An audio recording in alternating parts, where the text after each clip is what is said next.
What is going on, Pooj Crew? Thank you for being here for episode 133 of the Poojie Podcast. Huge. I cannot stress that enough. Huge episode today as we kick off NFL Week 1. We have our NFL Week 1 preview. Typically, I would be joined by my panel of NFL experts, if you will. Not today, however, because we're on a bit of a time crunch. It's Thursday already. I'm trying to get this video out. Time has gotten away from me. I apologize about that. Still plenty of time to get the Sunday picks out, but they'll be in this video as well. But we will kick things off with the Bills at Rams here in just a second. But thank you for tuning in. Subscribe on YouTube. Follow us on your preferred podcast streaming platform. Going to be a quick video, though. A lot of games, 16 games to go through. A lot of Jags fans probably listening. We will go through the Jags Commanders first to get that out of the way. It should be a fun game to watch on Sunday. A lot of storylines. Thursday night football as well kicking off tonight. Actually, you know what? Let's go ahead and kick off with that because the Bills at the Rams, there's really no better game on the Week 1 slate to kick off Week 1 of the NFL season, right? We've had college football the last few weeks, but now we are finally getting back to NFL football to watch our favorite teams compete to get to the Vince Lombardi trophy. We all want that Super Bowl, and the Rams are the defending Super Bowl champs. It's going to be interesting to see how they respond, but more so interesting to see how the Bills respond after last year's heartbreaking loss in the AFC divisional game to the Chiefs. Obviously created a lot of controversy. Overtime loss. Bills didn't even touch the ball. Chiefs marched down the field and scored. I think they ended up winning 42-36 in that game. So Bills did not even see the conference championship game. Was a little bit of a letdown year for them considering all they had in front of them with the Super Bowl in reach, but nonetheless lost that game to the Chiefs. So it will be fun to see how they respond from that game going into 2022, as well as the defending Super Bowl champs, the Rams. Will they be able to carry over the momentum going into 2022 season? They have a lot of playmakers. I mean, let's be real. Both these teams have tons of playmakers, and they've only gotten better. Josh Allen's only gotten better. The Rams have added Allen Robinson. They get Cam Akers back full and healthy. He came back late last season to play in the playoffs to try and help the Rams get to that Super Bowl. So both these teams are loaded, but I really do think not only will this be a battle between Josh Allen and Matt Stafford, the biggest storyline for me is which of these backfields is going to take the lead as the most dominant duo. Will it be Cam Akers and Darrell Henderson, or will it be James Cook and Devin Singletary? Both these backfields have a lot of potential, but we haven't seen greatness from any one specific back. Obviously, James Cook is a rookie out of Georgia. He is in his first year in the NFL. So I'm excited to see how his game transitions to the NFL. That will be a storyline to watch with these running backs, as well as the receiving cores. Let's be real. If you go down the list and you look at the receiving cores, each of these teams have receivers that match up. You have Cooper Kupp and you have Stephon Diggs, 2 top 5 guys in the league. Then you have Allen Robinson and you have Gabe Davis on the Bills, who was a breakout last year, product of UCF. Soft spot in my heart for him. So these receiving cores are obviously similar. And then you have Tyler Higbee and Dawson Knox at the tight end position and the quarterbacks. I think Josh Allen has the upper hand here. He's just naturally the better quarterback, in my opinion. Matt Stafford's coming off a shoulder injury, too, that has caused him some issues this offseason. So I do favor the Bills in this matchup, actually. I think a lot of money is coming in on the Bills right now. The line opened at -1. Now I believe it's at -2.5. But I will say this. The Rams are 5-0 in season openers under Sean McVay. So will that streak be broken here? Bills also signed Von Miller, too. That's another added piece that they literally directly took away from the Rams. So Bills over Rams in this one, in my opinion. I say 31-27. Bills cover and the over hits here. Let's start off. Jags fans out there listening, sorry I had to make you wait 4 minutes for this preview of the Jags Commanders. It's going to be a lengthy one. The biggest preview of the episode, because the next games that we go through, I'm just going to hit some bullet points and storylines. But obviously this one, Jacksonville Jaguars at Washington Commanders, Week 1 NFL regular season, and Carson Wentz gets to attempt to avenge the loss to the Jags in Week 18 last year when he was the quarterback for the Colts. Obviously, all of us Jags fans remember that game. Was the third victory of the season. We still managed to get the number one pick in the draft. But Carson Wentz leading the Commanders against the Jaguars in Doug Peterson's first game back as an NFL head coach, first game as Jaguars head coach, and the first opportunity for us Jags fans to see if all the hype around the new coaching staff is real.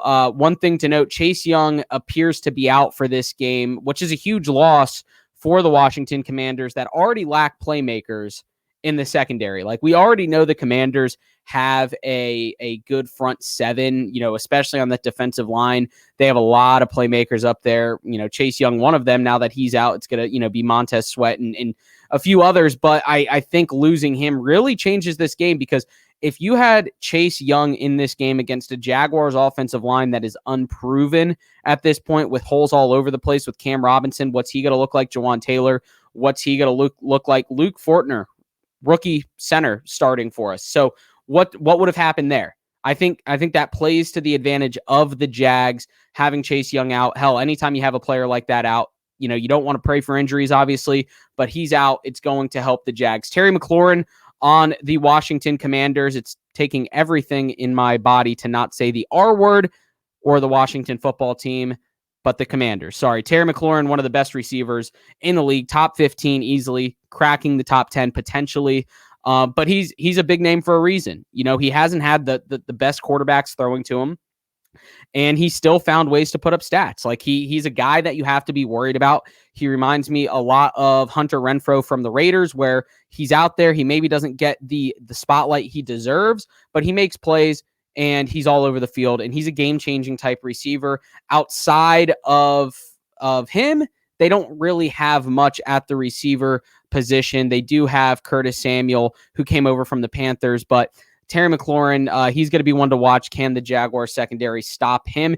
And then in the backfield, this is where I'm really scared. If I'm a Jags fan, I am scared of this backfield, not because these guys are dominant running backs, but because these guys can catch passes out of the backfield. Antonio Gibson and J.D. McKissic. I mean, J.D. McKissic has literally made a life in the NFL as being a receiving back. Like, he has dominated that role on any team he's been on. And Antonio Gibson, he's a great RB1 for any team, and he's on the Commanders. He'll be trying to make plays against the Jags, but can the defense do enough? I'm afraid of that duo, not because of their rushing abilities, but because of their receiving abilities. Are they going to do damage out of the backfield? Now for the Jaguars, Trevor Lawrence, obviously in year two, all of us Jags fans want to see massive strides from him. Like, this is the guy that we've been, praising for the last year and a half, 2 years since he's gotten drafted. We want to see him take that next step, and it's kind of a good matchup to see if that's going to happen. The defense that they're going up against is a good defense, but like I said, the secondary lacks playmakers. They do have pieces that can stymie an offense, but I doubt they're going to do anything that Trevor Lawrence can't overcome. But it's also Doug Peterson's first game as head coach. How will the play calling look? I think a lot of us have seen that Trevor Lawrence his growth was stunted in year one because of play calling and lack of playmakers. The Jaguars have changed up a lot of stuff, and they have new play calling. We saw it in the preseason. The play calling looked a lot better, more schemes, more creativity, and that's what we're going to want to see in this game. Brandon Scherf, who actually came over from the Washington Commanders, will be up front protecting Trevor Lawrence, maybe the only solid 100% piece on the offensive line that we can trust. Hopefully that helps make Luke Fortner better at the center position, and Cam Robinson and Jawan Taylor better at the tackle positions as well. Biggest storyline, James Robinson appears to be fully back. I think a lot of us were expecting him to come back in a limited workload, but from reports from camp and reports from the facility, it seems like James Robinson's fully healthy and prepared for a full workload. I'm excited to see how that plays out, because I think we can finally see how James Robinson and Travis Etienne affect this offense in their specific roles. I don't think through the preseason we were able to get a good read on how Travis Etienne was going to play, because he wasn't playing in the role that he would potentially be playing in the regular season. This is going to be a good opportunity, especially, Travis Etienne not seeing any regular season snaps last year. So both running backs coming back from injury, but both seem to be fully healthy. And then at the receiver position, as you well know, I mean, this team went out and got Christian Kirk, Zay Jones. They still have Marvin Jones as well. So I'm looking to see those guys really make some plays in the secondary against this Commanders team that lacks some skill players in the secondary of their defense. So can they step up and really make some plays to help Trevor Lawrence out? That will be something interesting to see. And then the receiving tight ends versus the blocking tight ends. You have Evan Ingram and Dan Arnold, who are obviously receiving tight ends.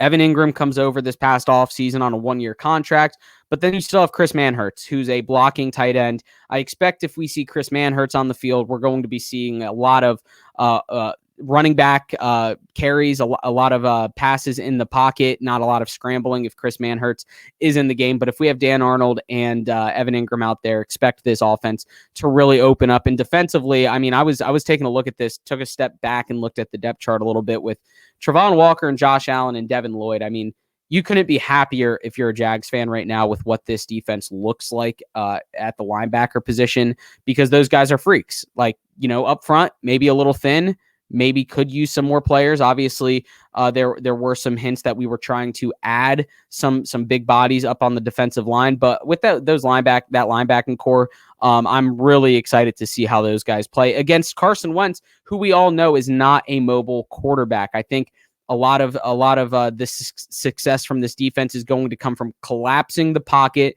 and making him force throws, bad throws. And I think that this linebacking core can do that. And then in the secondary, I mean, 3 cornerbacks, maybe a top 10, top 15 cornerback trio, in the league with Shaq Griffin, Tyson Campbell, as well as Darius Williams, who came over from the Rams. I'm looking forward to see how they can lock down on defense. And then on the back end, Andre Sisco and Rayshawn Jenkins. Andre Sisco getting the start this year after not seeing a lot of playing time last year. So I'm really bullish on the Jags in this game, just because I don't think the Commanders match up particularly well in any specific spot. I don't think I look at this matchup on paper and say the Commanders are going to beat us here.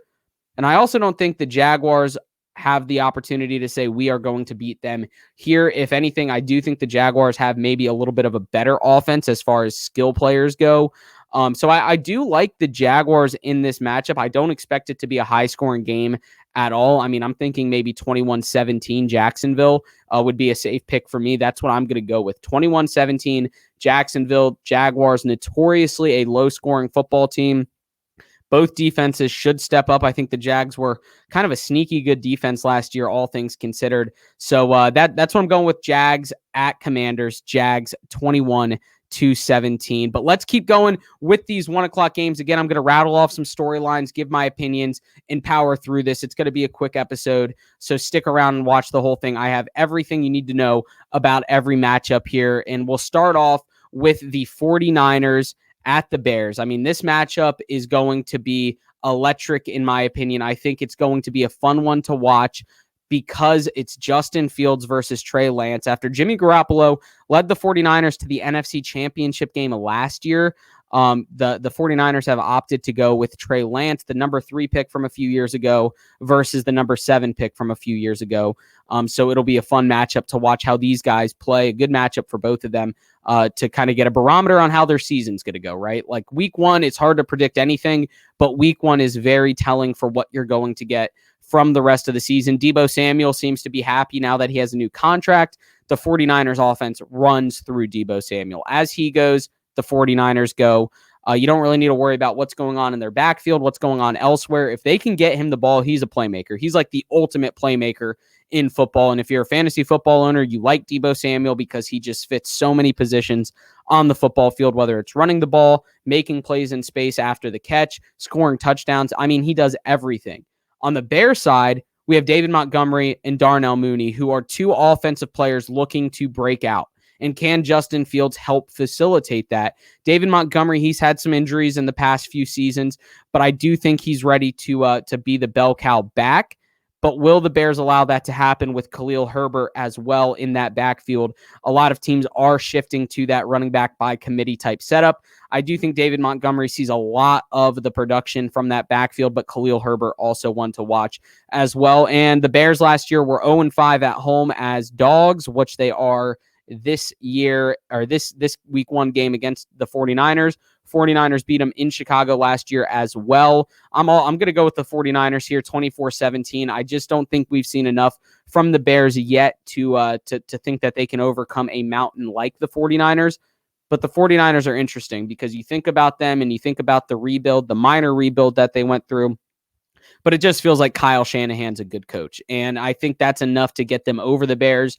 This is a game they should win, and they seem to be a team that wins games that they should win. Let's get to the Browns and the Panthers. Baker Mayfield's revenge game against the Browns. He got shipped off to the Panthers this offseason, and he will be facing his former team, who he thought he would be playing against Deshaun Watson. Obviously not after that 11-game suspension, but we have Jacoby Brissett getting the nod for the Cleveland Browns in this game. Outside of Jacoby Brissett, Nick Chubb in the backfield. You also have Kareem Hunt, who possibly could get traded at any given point. I feel like they brought in Amari Cooper. They do have a lot of good pieces for the Browns, but I also think the Panthers have a lot of good pieces, and they get Christian McCaffrey back. They get DJ Moore back as well, or not back as well. They have DJ Moore, and I think this could be a good opportunity for DJ Moore to break out more so than he has in the past, because I think Baker Mayfield, this could be a career renaissance for him. I think this could be very similar to Ryan Tannehill going to Tennessee from Miami. I think maybe Baker just needed a fresh start, a new look offense, not an organization that was so set on building superstars around him, which is great. I just think he needs a consistent offense. He needs a consistent organization. I think that might be what we get here in Carolina from him. So Brissett starting for the Browns. Cleveland's 0-16-1 in their last 17 openers, and I think that trend continues here. I am going to go with the Panthers here, 28-24. I just don't think we see enough from the Browns to really take this one from the Panthers. Let's get to another NFC South team, or a NFC South matchup, with the Saints at the Falcons.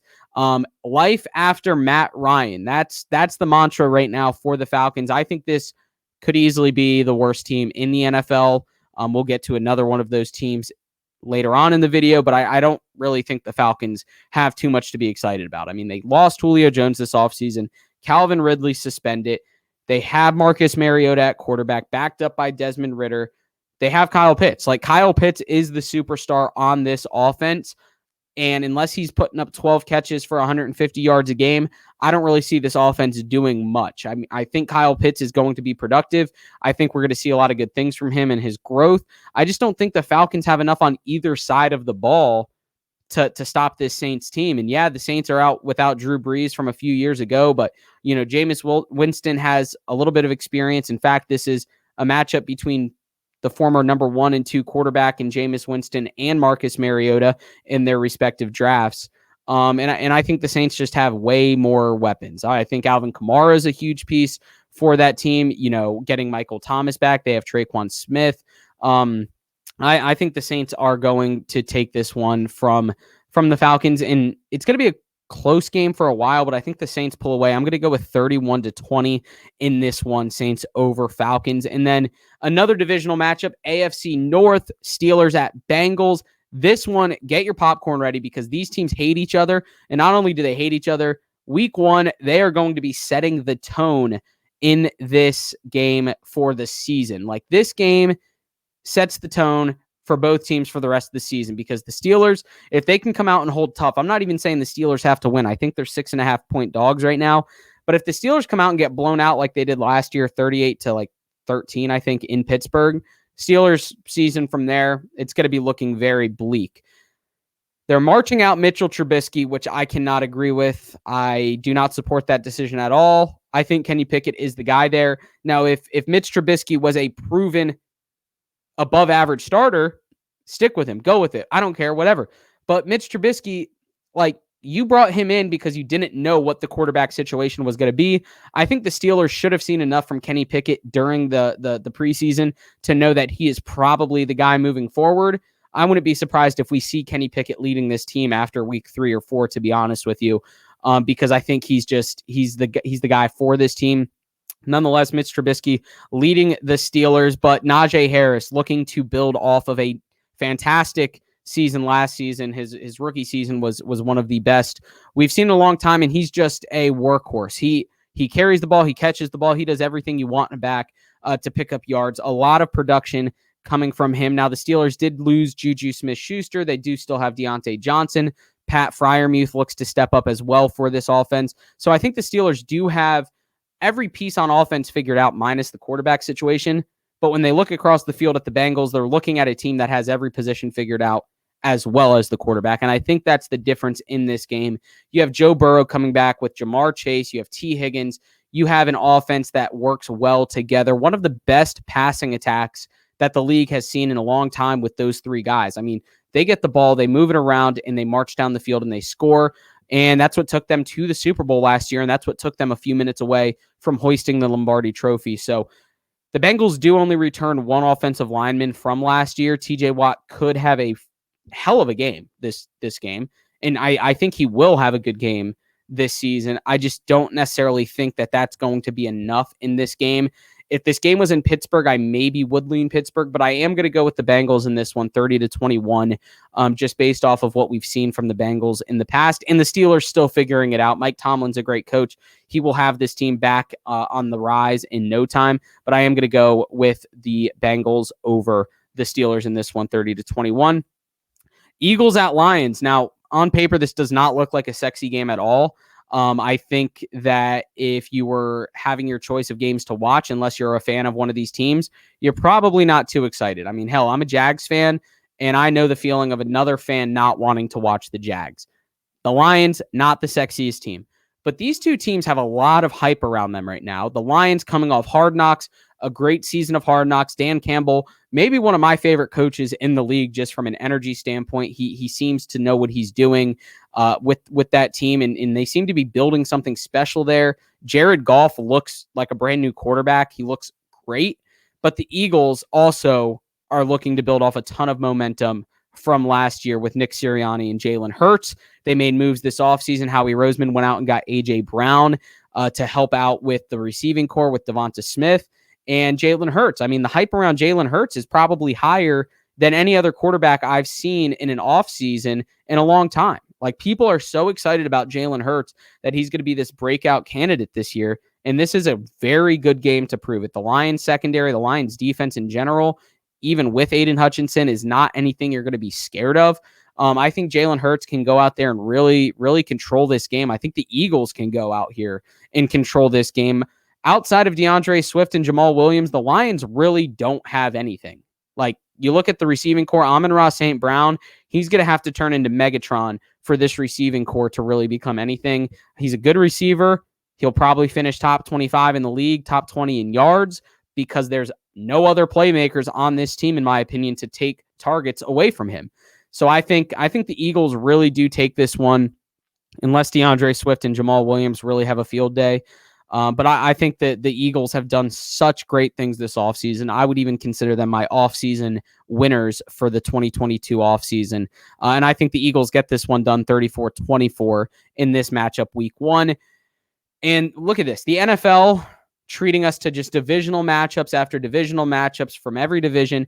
And we have the Patriots at the Dolphins in this week 1 matchup here. Patriots traveling to Miami, where, similar to the Colts playing at Jacksonville, Patriots have some trouble with the Dolphins. The Patriots aren't always the best against the Dolphins, and I'm not sure this is the team the Patriots wanted to see week 1 of this season, especially considering all the question marks around the Patriots offense. There was play calling questions. Who's going to call the plays? Is it going to be Matt Patricia? Is it going to be Joe Judge? What's Mac Jones going to look like in this offense? And outside of Jacoby Myers and Damian Harris, there's really not much to ride home about. And that was okay when Tom Brady was the quarterback. And Bill Belichick could make it work with no-name playmakers when Tom Brady was the quarterback, but they really don't have a lot of fantastic names. Obviously, they have Hunter Henry at tight end. I think Jared Cook, is he on their team? I think so, but Hunter Henry at least at tight end. How will the Patriots offense look? Like, that's going to be the biggest question mark for the Patriots side of the ball. And will Mac Jones start off his sophomore year hot against the Dolphins? And I really don't think so. I mean, the Dolphins team isn't the greatest roster in all the land. Like, you're not going to look at their roster and say that is a Super Bowl contending team. but they play well together. This Dolphins team knows how to play well together. We've seen them play well last year, and that is all in spite of a quarterback that has underperformed due to multiple reasons, whether it's injuries, whether it's arm strength, whether it's lack of playmakers. Well, that's out the window because they went out and they got Tyreek Hill, one of the top 5, possibly top 3 wide receivers in the league, to partner up with Jalen Waddle. And you look at what Tua is going to be able to do with Tyreek Hill in this offense, with Jalen Waddle in this offense, and with new head coach coming over from the 49ers, Mike McDaniels. What is going to happen to this offense? Are they going to be run heavy? They brought in Chase Edmonds. Will he be healthy to play? But ultimately, is this Tua's last chance? Tua has to show up and show out this season, really, for them to hang on to him, because his contract's expiring soon. He's been in the league for a few years now, and there's already been rumors of Lamar Jackson returning to Miami. The fans are calling for it, going back to South Florida where he grew up and where he played high school football. Could that happen? Could this be Tua's last dance in Miami? All that being said, I think it's a really good game. I think it's a close game. I think the Dolphins win this one 23-21. Let's bounce over to the Ravens at the Jets. Ravens at the Jets, not many storylines surrounding this one outside of, will the Ravens be able to overcome the injuries from last year and the loss of Hollywood Brown this offseason and be able to overcome a team that they should beat? Like, it's that simple. The Ravens should beat the Jets. If you're in a Survivor League, this might be one of those games that you pick week 1. Zach Wilson out for the Jets. Joe Flacco starting. He looked terrible in the preseason, but he is going up against his former team. Will that provide a little bit of extra juice for him? Will the veteran savviness kind of come out, and will he be able to navigate this Jets team to a victory? The Jets do have Breece Hall as well as Corey Davis at the wide receiver position. Breece Hall, rookie running back, a lot of hype around him. Will that be enough going into this game on the offensive side of the ball? But defensively, Sauce Gardner is a standout for this team. Sauce Gardner might be one of the best cornerbacks in the league in 2 or 3 years. That's something to keep an eye on. But ultimately, the Ravens, they get J.K. Dobbins back. Gus Edwards is healthy. They bring in Mike Davis. You have Kenyon Drake coming back from for the Ravens as well. And then you add Kyle Hamilton to the defensive side of the ball. If this team can stay healthy, I do think this team is a contender in the AFC North versus the Bengals. But I think they should win this game. I don't know if they win it by 7. It's going to be close. I don't know if the pace of this game is going to be enough for them to win by 7, but I do have them winning 27-21 in this matchup over the Jets in week 1. Will the loss of Marquise Brown ultimately be evident? That's going to be the big question. What will they do offensively? They do get their running backs back, like I mentioned. Will they stay healthy? That's where I'm going with this matchup. 27-21 Ravens at the Jets. Colts at Texans, another divisional matchup, AFC South style. Not an exciting matchup at all, really. Texans, one of the worst rosters in the NFL. Really nothing to be excited for. But the Colts will look to use this game as a nice rebound from the Week 18 loss last season to the Jags that kicked them out of the playoffs. They bring in Matt Ryan to lead this team. They have Michael Pittman, who's due for a breakout season. A lot of hype around Michael Pittman this season as well. And obviously Jonathan Taylor. I mean, realistically, this offense moves as Jonathan Taylor runs. Whatever this offense does is pretty much dictated by Jonathan Taylor's running ability. And good thing for the Colts, he has good running ability. One of the best running backs in the NFL by far. We saw him take off last year. We saw him dominate last year. And ultimately, I just think this is a really, really, really good matchup for the Colts against the Texans team that's just decimated all over the field. I mean, if I asked you to name 5 Texans players, you could probably name 3, and I'll give you 2 right here. Davis Mills starting for the Texans, his year 2 starting for the Texans, and Brandon Cooks at wide receiver. Outside of those 2 guys, unless you're a fantasy football head like me, you maybe know Dameon Pierce, who's had a bunch of buzz this preseason. Will he show up in a big way? That's really all I can say for the Texans in this one. But I think the Colts really start the season strong with this one at Houston, and they win this one 31-23 over the Texans. And then 4 o'clock games, let's get this thing kicked off with the Giants at the Titans. Sorry, that should say Titans. I don't know why it doesn't. Giants at the Titans, 4:25. Daniel Jones, this is his, similar to Tua, this is his final season, in my opinion, if he doesn't get things right. He needs to right the ship, and a lot of that is going to be dictated on Kadarius Toney stepping up in this offense. First-round pick from a year ago really was lackluster last season, and Saquon Barkley coming back. Will he be able to help Danny Dimes win games? Because here's the deal. In my opinion, Daniel Jones isn't going to go out there and win you many football games, but he can manage you to go win football games. He's a game manager, and if he gives the ball to Saquon Barkley and he puts the ball in the right spot for Kadarius Toney and Kenny Golladay and those guys, the Giants, they're a manageable team. Not the greatest, manageable, poor run defense, though, for the Giants, which is not good when they're playing the Titans, who have Derrick Henry, a top 5 running back in the league. I think Derrick Henry starts off his 2022 campaign very strong in this one.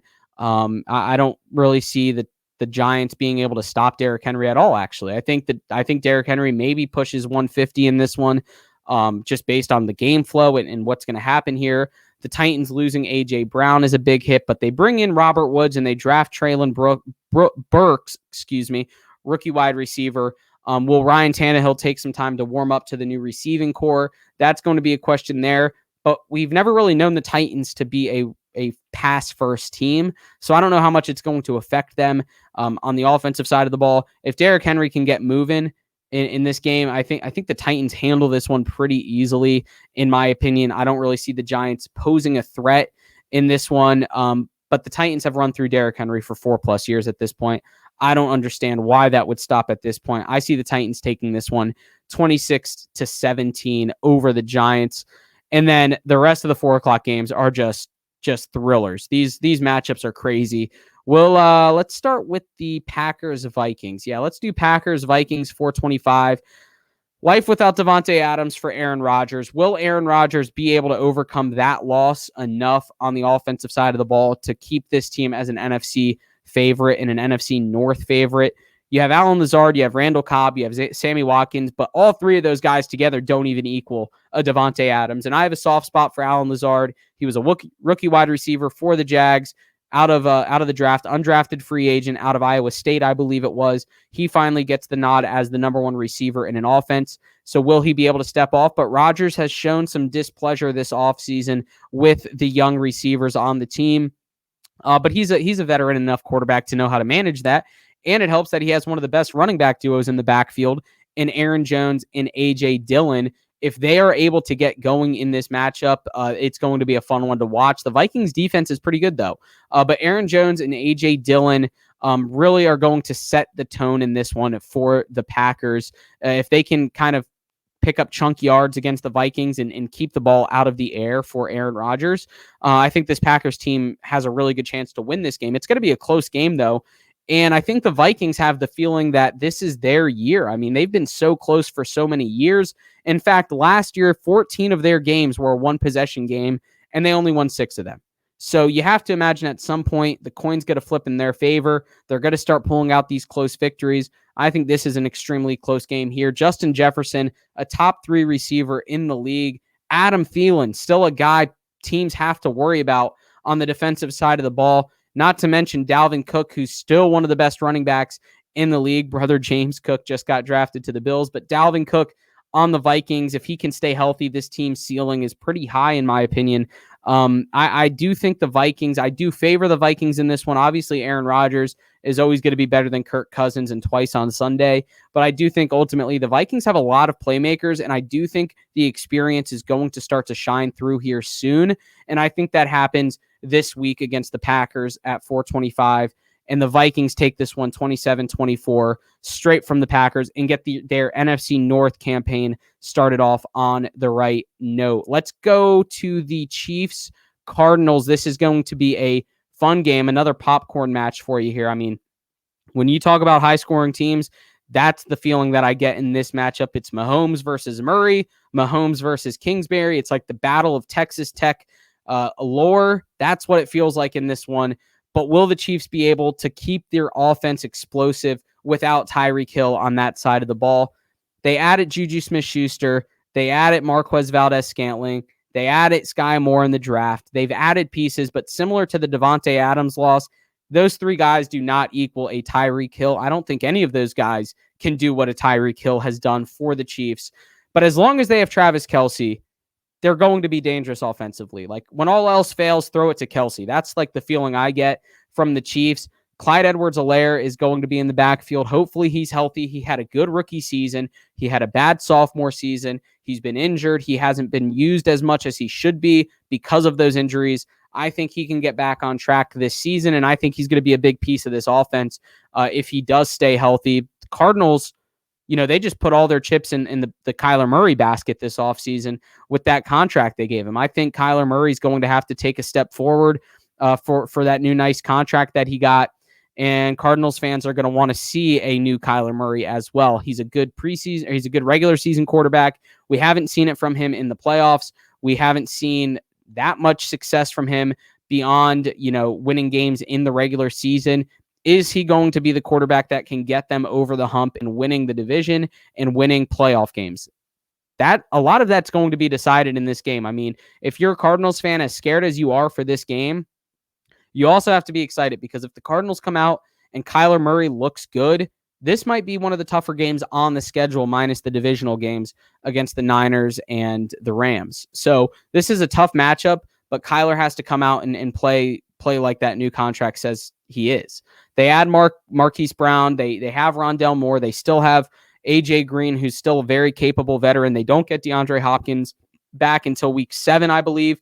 And James Conner is another good back in that backfield. He's a good player on offense. He fits this team very well, actually, for the Cardinals. So will they also get Zach Ertz involved? Look, I'm just rattling off a bunch of these playmakers that these two teams have. It's amazing. It's going to be a fun game to watch. I'm happy the Jags game's at 1, because then I can watch this game at 4:25. But I think the Chiefs have enough, and they have enough experience, and I think they have the head coaching advantage too with Andy Reid over Cliff Kingsbury. I think the Chiefs win this one 34-30, but I wouldn't be surprised if it's swapped the other way, just based on how explosive these teams can be. Speaking of explosions, let's get to the Raiders at the Chargers, because this game is going to be another offensive performance that is going to be on tape for everyone to watch. I mean, these two teams score, and they score fast, and they score at will, and they've only gotten better. Justin Herbert has a lot of preseason MVP buzz in an offense that likes to score like the Chargers. There's no reason not to think Justin Herbert can grow on that 5,000-yard season last year. He's still got Austin Eckler in the backfield. I expect him to be a fantastic receiving back, rushing back. Whatever he's doing, whatever he's asked to do, he does it well. Austin Eckler, one of the best backs in football, and then complemented on the outside by Keenan Allen and Mike Williams, two dangerous receivers. Every defense has to know where those guys are at on the field. I think the Chargers offense is just explosive. And then you look at the other side, at the Raiders, they add Davante Adams this offseason. Huge wide receiver get for them. Top 3 receiver in football, was probably number 1 when he was with Aaron Rodgers for a few seasons, 3-4 seasons in a row, one of the best. But he partners up with Derek Carr, his former college teammate. Will they be able to generate some chemistry from those college days at Fresno State University? Hunter Renfrow is another capable player on this team that the Chargers are going to have to look out for, because he's the kind of guy that just finds the hole in the defense and sits there to pick up the first down. He's a great receiver. He's a great route runner. He makes plays. And now that they have Davante Adams, I think a lot of people are going to forget about Hunter Renfrow and what he's capable of doing as well. We could see an uptick in Hunter Renfrow's production because of the attention given to Davante Adams. Josh Jacobs, he's kind of a question mark to me. He obviously came into the league. He was a great running back, and I would consider him still a really good running back, but we haven't seen from him what we've seen in the past from him. So will he be able to get back to that? And Zamir White, rookie running back out of Georgia, coming into the Raiders offense. They used him a lot in the preseason. He's got a lot of buzz. He's got a lot of hype around him. So I'm very excited to see what Zamir White does if he gets any touches. But ultimately, the playmaking in this, or the weapons in this game, are just off the charts. It's going to be a hell of a game to watch. I have the Chargers winning this one 38-34. And the Sunday night, we're already to Sunday Night Football. Look at us fly. I told you this was going to be a quick episode. Bucks at Cowboys. This week 1 slate is just tasty. So tasty. Bucks at Cowboys. Tom Brady retires. Oh, wait, he doesn't retire. He's back on the Bucks, and he's back ring chasing with the Bucks. I think he was a little frustrated after last year's departure from the playoffs, but he's finally back, and the Buccaneers have gotten better. Who would have thought? They go out and they add Julio Jones to thank Tom Brady for coming out of retirement. Easily the best trio in the league as far as receiving cores go, with Mike Evans, Chris Godwin, and now Julio Jones. Reports are saying Julio Jones looks back to him old self. Maybe he just needed a change in scenery from Atlanta. Probably. I mean, if I was on the Atlanta Falcons, I would want to change in scenery too. But without Gronk, that's going to be a huge question. How will Brady play without Gronk? I mean, a lot of his success has come from his seasons with Gronkowski, but Cameron Brate is another good tight end that not a lot of people talk about. So will Brady and Brate be able to make up for the Brady-Gronk missed connection? And then you look in the backfield. Leonard Fournette, still the lead back, but they have rookie Rachaad White, who's gotten a lot of love this offseason, this training camp and preseason as well.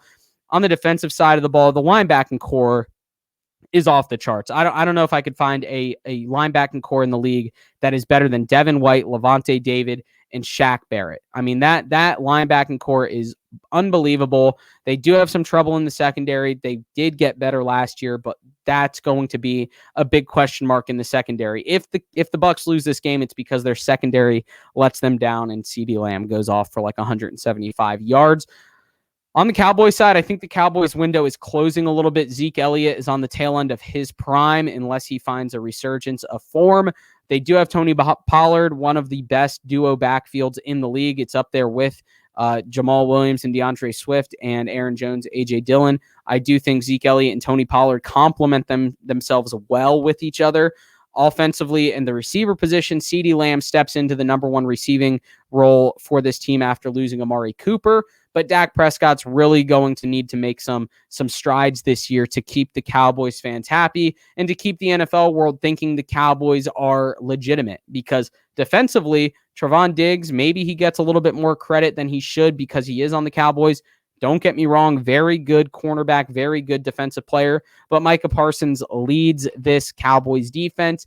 And Micah Parsons is the type of defender that can just really change the total complexion of a game. Like, he just changes. If he makes a play, he's like TJ Watt. He can make plays on a dime that change the entire game. Where a team's driving, he makes a play, forces a fumble, interception, pass rush, whatever it is. Micah Parsons is one to look out for.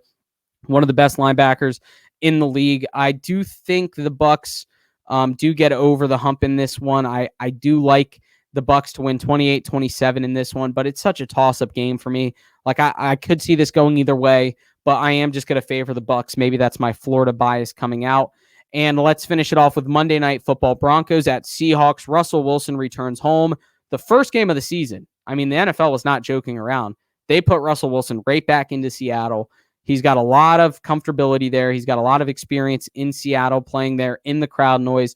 I don't necessarily see that being an issue. But what I do look for in this game is for the Broncos playmakers to finally shine through. This team has Jerry Jeudy, Cortland Sutton, Javonte Williams, Melvin Gordon. They have playmakers on offense. I think they've been missing a quarterback that's capable of making them better or just letting their talent show through. Because when you have Drew Lock as your quarterback, it's not the best situation to be in.